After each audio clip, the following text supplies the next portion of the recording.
وقل رب زدني علما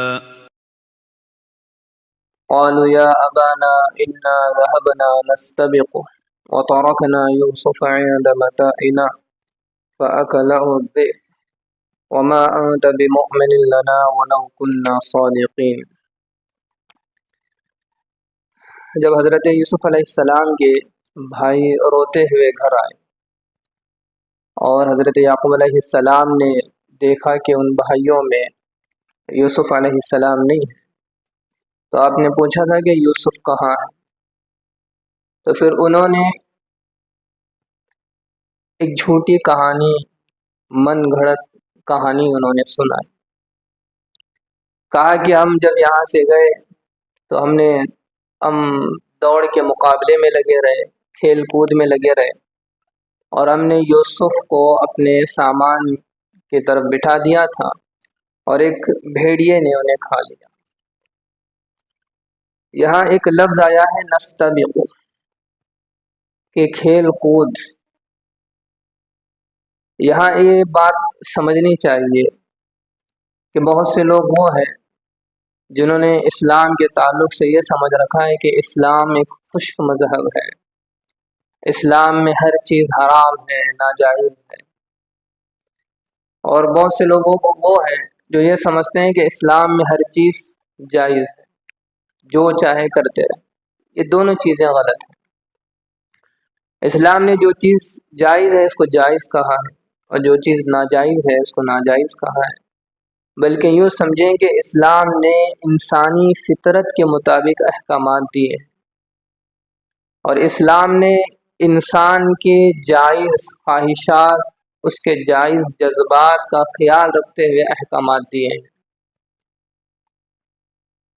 اسلام نے ایسے کھیلوں کی اجازت دی ہے، ایسے مقابلوں کی اجازت دی ہے جس سے انسان کی صحت کو فائدہ پہنچتا ہے، چاہے وہ دوڑ کا مقابلہ ہو، چاہے وہ سوئمنگ ہو، ہر وہ کھیل جس سے انسان کی صحت کو فائدہ ہو، اسلام اس کی اجازت دیتا ہے۔ بلکہ نبی علیہ السلام نے خود یہ عمل کر کے دکھلایا ہے، بلکہ آپ نے ایسے مقابلوں کو آرگنائز کیا، خود آپ نے ان مقابلوں کو انعقاد کیا، یا یہ کہ آپ ان مقابلوں کا حصہ رہے، یا خود آپ نے ان مقابلوں کو اپنی نگرانی میں صحابہ سے کروایا۔ اب دیکھیں کہ نبی علیہ السلام تو سب سے زیادہ اللہ سے ڈرنے والے، نبی علیہ السلام سب سے زیادہ اللہ کا خوف رکھنے والے، نبی علیہ السلام سب سے زیادہ تقوی رکھنے والے، لیکن اللہ کے رسول نے امت کو بتایا کہ اسلام ایسے کھیلوں اور ایسے مقابلوں کی اجازت دیتا ہے جس سے انسان کی صحت بڑھتی ہے، تندرست ہوتی ہے، اس کے صحت کو فائدہ پہنچتا ہے۔ نبی علیہ السلام کے ایک خادم حضرت انس رضی اللہ تعالیٰ 10 سال یہ آپ کی خدمت میں رہے۔ کسی نے آپ سے پوچھا کہ کیا آپ نبی علیہ السلام کے زمانے میں آپس میں کوئی مقابلہ کیا کرتے تھے، یا یہ کہ نبی علیہ السلام نے خود کبھی کسی مقابلے میں حصہ لیا ہے، یا نبی علیہ السلام نے کبھی مقابلہ کیا ہے؟ تو حضرت انس رضی اللہ تعالیٰ عنہ کہتے ہیں کہ ہاں، اللہ کی قسم کہ خود نبی علیہ السلام نے مقابلہ کیا ہے۔ آپ نے گھوڑوں کا مقابلہ کیا، گھوڑ دوڑ کا مقابلہ آپ نے کیا، آپ گھوڑے پر سوار ہوئے، آپ کا ایک گھوڑا تھا جس کا نام صبحہ تھا، آپ نے گھوڑوں کی دوڑ میں حصہ لیا، اور آپ کا گھوڑا اس دوڑ میں سب سے آگے تھا، سب سے آگے تھا گھوڑ دوڑ۔ اور نبی علیہ السلام اس سے بہت خوش ہوئے، بلکہ حضرت انس کہتے ہیں کہ نبی علیہ السلام تو تعجب میں پڑ گئے کہ میرا گھوڑا تو سب سے آگے تھا۔ اب یہاں دیکھیں کہ نبی علیہ السلام گھوڑ دوڑ کے اس مقابلے میں حصہ لے رہے، خود اس کھیل کا حصہ بن رہے۔ اور آج کا ہمارا ذہن کیا ہے کہ اگر کوئی اللہ والا، کوئی متقی کہیں کھیلتا ہوا نظر آئے، ایسا کھیل جو صحت کے لیے فائدہ مند ہو اور وہ شریعت کے اصول اور شرائط پر فٹ آتا ہو، تو پھر لوگ تانا دینا شروع کرتے ہیں کہ دیکھیں کیسے مولوی صاحب ہیں، کیسے حافظ صاحب ہیں، کیسے اللہ والے ہیں کہ کھیل رہے ہیں، کود رہے ہیں۔ بھائی نبی علیہ السلام خود گھوڑ دوڑ میں حصہ لے رہے ہیں، آپ مقابلہ کر رہے ہیں اور آپ اس پر سب سے پہلے آپ کا گھوڑا نظر آ رہا ہے۔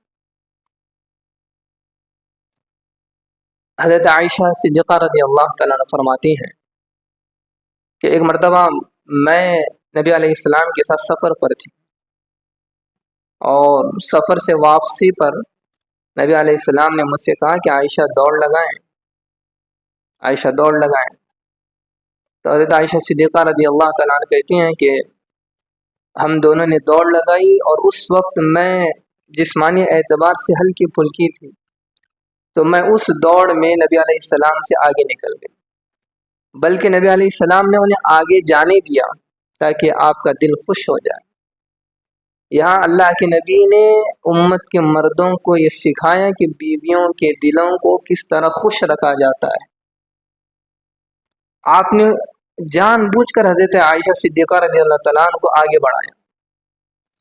حضرت عائشہ صدیقہ رضی اللہ تعالیٰ عنہ کہتی ہیں کہ جب میں اس دوڑ میں آگے نکل گئی تو نبی علیہ السلام خاموش ہو گئے، آپ نے کچھ نہیں کہا۔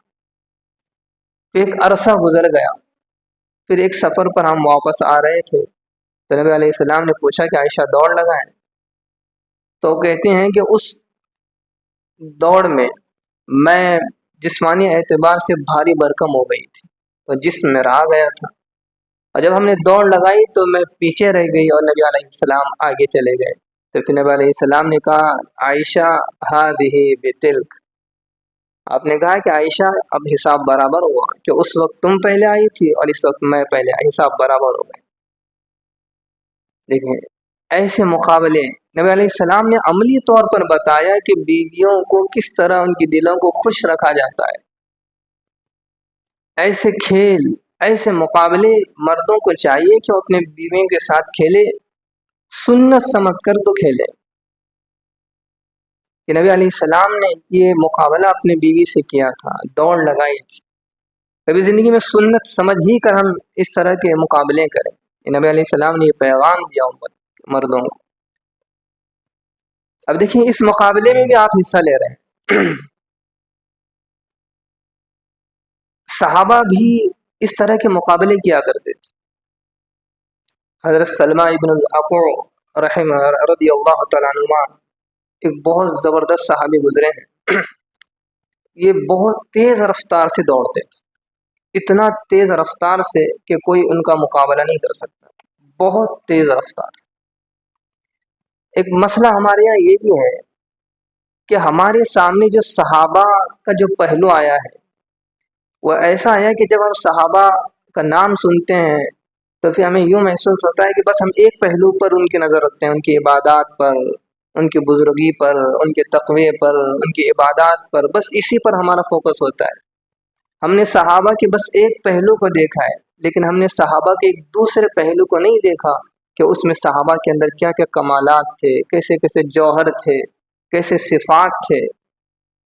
اب ذرا غور کریں کہ حضرت ابو بکر حکومت سنبھال رہے ہیں، حضرت عمر رضی اللہ تعالیٰ عنہ حکومت سنبھال رہے ہیں، حضرت عثمان حکومت سنبھال رہے ہیں، کیسے کیسے یہ صفات ہمارے سامنے آئی نہیں صحابہ کی۔ ہمیں پتہ نہیں کہ صحابہ کیسے کیسے اپنے اندر کمالات رکھتے تھے دنیاوی اعتبار سے، چونکہ ہمارے پاس بس صحابہ کا وہ پہلو آیا ہے عبادات کا، ذکر کا، تسبیح کا، زہد اور تقوی کا، تو ہم یہ سمجھتے ہیں کہ بس اسلام یہی ہے۔ صحابہ اس کے ساتھ ساتھ اپنے اندر بہت سے کمالات رکھتے تھے۔ تو یہ صحابی رسول، ان کے اندر یہ کمال تھا کہ وہ دوڑ اتنی تیز رفتار سے کیا کرتے تھے کہ کوئی ان کا مقابلہ نہیں کر سکتا۔ وہ کہتے ہیں کہ ایک مرتبہ ہم نبی علیہ السلام کے ساتھ سفر پر تھے، نبی علیہ السلام اپنے اونٹ پر تھے اور ہم پیچھے تھے۔ انصار میں سے ایک شخص آئے اور آ کر اعلان کرنے لگے کہ کون ہے جو مدینے تک مجھ سے دوڑ کا مقابلہ کرے۔ مدینہ چند کلومیٹر باقی تھا، تو آ کر اعلان کرنے لگے کہ کون ہے جو میرے ساتھ دوڑ لگائے گا، مقابلہ کرے گا مدینے تک۔ اب بار بار جب یہ اعلان کرنے لگے تو صاحب رسول کہتے ہیں کہ میں نے ان سے کہا کہ کیا تمہیں کسی کریم انسان کے اکرام کرنا نہیں آتا، کسی شریف انسان کا تمہیں ادب و احترام کرنے نہیں آتا؟ یعنی مطلب یہ تھا کہ نبی علیہ السلام موجود ہیں اور تم یہ اعلان کر رہے ہو، نبی علیہ السلام ہمارے درمیان موجود ہیں اور تم ہو کہ مقابلے کا یہ اعلان کر رہے ہو۔ تو پھر انہوں نے کہا کہ میں سوائے اللہ کے رسول کے کسی اور سے نہیں ڈرتا، کسی سے اور خوف نہیں کھاتا۔ پھر صاحب رسول کہتے ہیں کہ میں نے نبی علیہ السلام سے اجازت چاہی، اللہ کے رسول آپ مجھے اجازت دیں کہ میں ان کے ساتھ دوڑ میں حصہ لوں، میں مقابلہ کروں ان کا۔ تو نبی علیہ السلام نے کہا کہ جو آپ کی مرضی۔ پھر صاحب رسول کہتے ہیں کہ میں نے گھوڑے سے چھلانگ لگائی اور ان کے پاس پہنچا، پھر ہم دونوں نے جو دوڑ لگائی۔ کہتے ہیں کہ جب ہماری مقابلہ شروع ہوا تو میں نے انہیں شروع میں آغاز میں جانے دیا اور وہ اتنا آگے نکل گئے کہ ایک وادی آگے نکل گئے، پھر 2 وادی آگے نکل گئے۔ اب ذرا سوچیں کہ ایک وادی 2 وادی اتنا دور وہ چلے گئے۔ پھر کہتے ہیں کہ پھر میں نے اپنی رفتار اس طرح بڑھائی کہ میں دوڑتا دوڑتا جو 2 وادیوں کا فاصلہ تھا اسے ختم کرتے ہوئے میں ان کے قریب پہنچا، اور پھر ان کے دونوں کندھوں کے درمیان میں نے ہاتھ مارا اور کہا کہ قسم خدا کی کیا میں نے تمہاری برابری نہیں کی؟ تو وہ شخص کہنے لگا کہ برابری نہیں، بلکہ مجھے تمہیں لگتا ہے کہ تم مجھے پیچھے جانو گے۔ پھر صاحب رسول کہتے ہیں کہ میں پھر وہاں سے میں نے اپنی رفتار تیز کی اور میں مدینے پہنچ گیا، وہ میرے پیچھے ہی رہ گئے۔ آپ سوچیں کہ کتنی ان کے اندر صلاحیت کی، دوڑ کی، رفتار کی، بھاگنے کی، اور یہ سارا مقابلہ نبی علیہ السلام کی مجلس میں ہو رہا ہے، نبی علیہ السلام کے سامنے ہو رہا ہے۔ تو گویا آپ نے ایسے مقابلوں کی ہمت افزائی کی۔ اگر غلط ہوتا تو اللہ کے رسول کہتے کہ نہ، اس سے منع کرتے۔ آپ نے اجازت دی کہ یہ کھیل وہ ہے کہ جس سے صحت پر ایک اچھا اثر پڑ سکتا ہے۔ ایک کافر تھا، بہت تگڑا پہلوان تھا، اور ایسا پہلوان کہ کئی لوگ ملا کر بھی اس کو پچھاڑ نہیں سکتے تھے، بہت مشہور تھا، رکانہ اس کا نام تھا۔ تو اسے ایک مرتبہ خیال آیا، وہ کہنے لگا کہ اگر مجھے مسلمانوں کے پیغمبر مل جائیں تو میں انہیں کہوں گا کہ آپ میرے ساتھ کشتی لڑیں، میرے ساتھ مقابلہ کریں۔ موٹا آدمی تھا تو اس کا دماغ بھی موٹا تھا، وہ اپنے معیار کے حساب سے سوچتا تھا۔ وہ کہتا تھا کہ اگر مجھے مسلمانوں کے پیغمبر مل جائیں نا تو میں ان کو کہوں گا کہ بھائی آپ میرے ساتھ مقابلہ کرو، کشتی لڑیں۔ ایسا ہوا کہ ایک دفعہ وہ اپنی 300 بکریاں چرا رہا تھا، تو نبی علیہ السلام کا گزر وہاں سے ہوا، تو اس رکانہ نے کہا کہ یا محمد، اے محمد صلی اللہ علیہ وسلم، کیا آپ میرے سے مقابلہ نہیں کرو گے؟ کیا تم مجھ سے کشتی نہیں لڑو گے؟ تو نبی علیہ السلام نے کہا کہ اچھا، اگر میں تمہیں پچھاڑ دوں، میں تمہیں ہرا دوں تو کیا دو گے؟ اب یہاں لیکن نبی علیہ السلام بس اس کے ذہن کو بنا رہے تھے کہ وہ اپنی بات پر جمع رہے۔ تو اس نے جوش میں آ کر کہا کہ میں تمہیں 100 بکریاں دوں گا، اس لیے کہ اسے تو یہ یقین تھا کہ میں محمد کو پچھاڑ دوں گا، محمد میرا مقابلہ نہیں کر سکتے۔ تو اس نے جوش میں تو کہا کہ میں تمہیں 100 دوں گا۔ اب دیکھیں جب نبی علیہ السلام نے مقابلہ کیا تو لمحوں میں نبی علیہ السلام نے اس پہلوان کو جو مشہور تھا اپنے پہلوانی میں، لمحوں میں اسے شکست دی، اس کو پچھاڑ دیا۔ پھر کھڑا ہوا اور کہنے لگا کہ پھر ایک مرتبہ اور۔ پھر نبی علیہ السلام نے پوچھا کہ اس مرتبہ کیا انعام دو گے؟ تو اس نے کہا کہ 100 اونٹ اور دوں گا۔ پھر مقابلہ شروع ہوا، پھر لمحوں میں نبی علیہ السلام نے اس کو پچھاڑ دیا۔ پھر کھڑا ہوا، تیسری مرتبہ پھر اس نے کہا کہ پھر ایک مرتبہ اور۔ 3 مرتبہ اس نے نبی علیہ السلام سے مقابلہ کیا، تینوں مرتبہ نبی علیہ السلام نے اس کو پچھاڑ دیا۔ آپ ذرا تصور کریں کہ نبی علیہ السلام اور ایک پہلوان سے کشتی لڑ رہے ہیں۔ تو اس سے پتہ چلا کہ اسلام میں وہ کھیل جس سے انسان کی صحت پر بہتر اثر پڑ سکتا ہے، اسلام ان کھیلوں کی اجازت دیتا ہے۔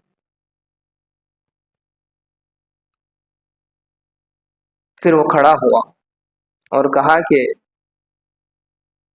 محمد آپ اکیلے ہیں جس نے میری پیٹھ کو زمین پر لگایا ہے، آپ سے پہلے کسی میں اتنی ہمت نہیں تھی، اور دنیا میں جتنے انسان ہیں اس میں سب سے زیادہ میں آپ سے بغض رکھتا تھا، لیکن آج کے بعد میں آپ پر ایمان لاتا ہوں، میں کلمہ پڑھتا ہوں، میں مسلمان ہوں۔ پھر نبی علیہ السلام نے وہ 300 اونٹ اس کو واپس کر دی۔ اب یہاں دیکھیں کہ نبی علیہ یہ تبلیغ تھی، نبی علیہ السلام نے اس کی فیلڈ میں جا کر اس کو اسلام سمجھایا، اس کی فیلڈ میں اس کا مقابلہ کر کے اسے اسلام کے قریب کیا۔ تو اس سے پتہ چلتا ہے کہ اسلام ایسے کھیلوں کی اجازت دیتا ہے۔ ایک مرتبہ دیکھ نبی علیہ السلام نے پھر ایسے مقابلے کروائے ہیں۔ نبی علیہ السلام نے صحابہ کی 2 جماعتیں بنائیں اور ایک جماعت کو کہا کہ آپ تیروں کا مقابلہ ان سے کروایا، 2 جماعتوں کو تقسیم کر کے کہا کہ آپ تیروں کا مقابلہ کریں، اور پھر آپ نے کہا کہ میں اس جماعت کے ساتھ رہوں گا۔ اب جس جماعت میں نبی علیہ السلام تھے تو وہ تو تیر برسا رہے تھے، چلا رہے تھے، اور ادھر کی جو جماعت تھی اس میں کوئی بندہ تیر چلانے کو تیار نہیں۔ نبی علیہ السلام نے پوچھا کہ بھائی کیا ہوا کہ تم تیر کیوں نہیں چلا رہے؟ صحابہ کا ادب دیکھیں، احترام دیکھیں۔ صحابہ کہنے لگے کہ اللہ کے رسول، مد مقابل آپ ہیں، ہم کیسے تیر چلائیں؟ آپ وہاں موجود ہوں اور ہم تیر چلائیں، یہ کیسے ممکن ہوگا؟ پھر نبی علیہ السلام نے کہا کہ اچھا میں تم سب کے ساتھ ایک مرتبہ میں ان کی طرف سے تیر چلاؤں گا اور ایک مرتبہ میں تمہاری طرف سے تیر چلاؤں گا۔ تو پھر سارے صحابہ تیر چلانے لگے اور یہ مقابلہ چل پڑا۔ تو نبی علیہ السلام مقابلے کروایا کرتے تھے، خود مقابلوں کا حصہ بنتے یا پھر مقابلے اپنی نگرانی میں کروایا کرتے تھے۔ ایک صحابی ہیں جندب بن سمرہ بن جندب رضی اللہ تعالیٰ عنہ، وہ کسی غزوے میں جہاد میں جانا چاہتے تھے، لیکن ان غالباً کم عمری کی وجہ سے انہیں اجازت نہیں مل رہی تھی۔ پھر ایسا ہوا کہ ان کے کسی ہم عمر کو اجازت مل گئی، تو یہ پریشان نبی علیہ السلام کی خدمت میں حاضر ہوئے اور کہنے لگے کہ اللہ کے رسول، آپ میرا ان کے ساتھ مقابلہ کرائیں۔ وہ یہ سمجھ رہے تھے کہ میں تو انہی کی عمر کا ہوں، انہیں تو اجازت مل گئی جہاد کی اور مجھے کیوں نہیں مل گئی؟ تو وہ یہ بتلانا چاہتے تھے کہ میں اس لڑائی میں ان کو ہرا دوں گا تاکہ مجھے بھی اجازت مل جائے۔ نبی علیہ السلام نے پھر اپنی نگرانی میں ان دونوں بچوں کا مقابلہ کروایا، اور حقیقت میں سمرہ بنت جندب رضی اللہ تعالیٰ عنہ نے اپنے اس ہم عمر لڑکے کو پچھاڑ دیا۔ پھر نبی علیہ السلام نے انہیں جہاد کے لیے اجازت دی تھی۔ دیکھیں نبی علیہ ایک تو بچوں کا شوق دیکھیں، اجازت نہیں مل رہی تھی اور اپنے کسی دوست کو اجازت مل گئی، تو پھر یہ نبی علیہ السلام کی خدمت میں آ گئی کہ ان کو اجازت ملی ہے تو مجھے بھی اجازت چاہیے۔ اور یہ کہ نبی علیہ السلام دیکھیں کہ ایک مومن کے جائز جذبات اور ان کے خوشیوں کا کس طرح خیال رکھ رہے ہیں۔ تو یہ سارے واقعات ہمیں بتاتے ہیں کہ اسلام ایسے کھیلوں کی اور ایسے مقابلوں کی اجازت دیتا ہے جو انسان کی صحت پر اچھا اثر رکھتے ہیں۔ اور اللہ سے دعائیں کہ اللہ تعالیٰ ہمیں اسلام کو صحیح سمجھنے کی اللہ ہمیں توفیق عطا فرمائے۔ انشاءاللہ اس آگے کو آگے کنٹینیو کریں گے۔ وآخر دعوانا الحمدللہ رب العالمین۔ Thank you for watching.